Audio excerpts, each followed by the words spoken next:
onog kasnog ljeta. Mislim da je bila 75. Mi još tada igrom zaigrani, o životu tada ništa nismo znali. Kako ne bi, prijatelju, sjećao se svega, onih toplih ljeta i zima s puno snijega.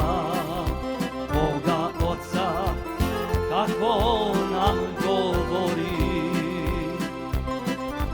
tuđe se poštiva, a svoje se voli.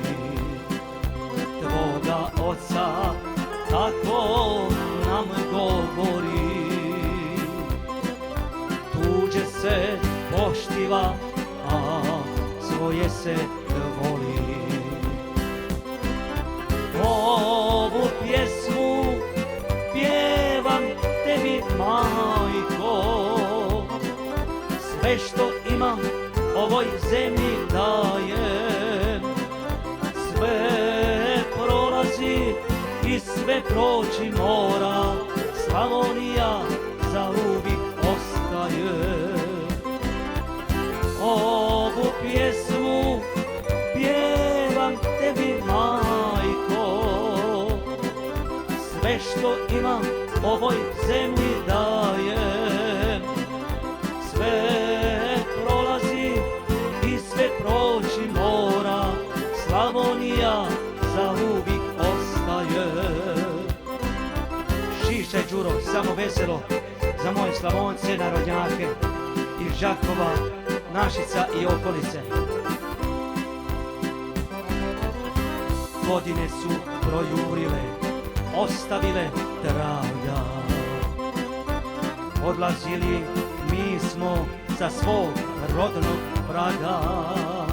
Tu smo našli i radost i sreću.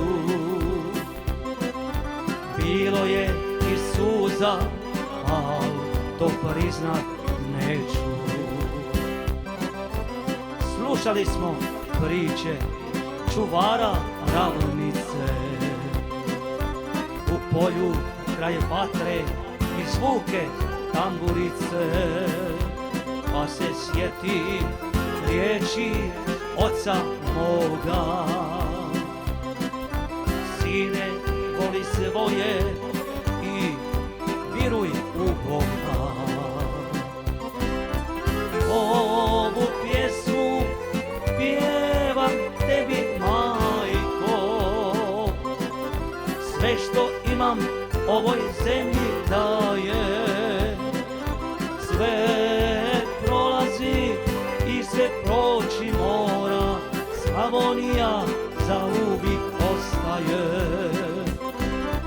Ovu pjesmu pjevam tebi, majko, sve što imam ovoj zemlji dajem. Sve prolazi i sve proći mora, Slavonija zauvijek ostaje. Ali Đuro zauvijek ostaje. Pozdrav Slavoncima, živjeli!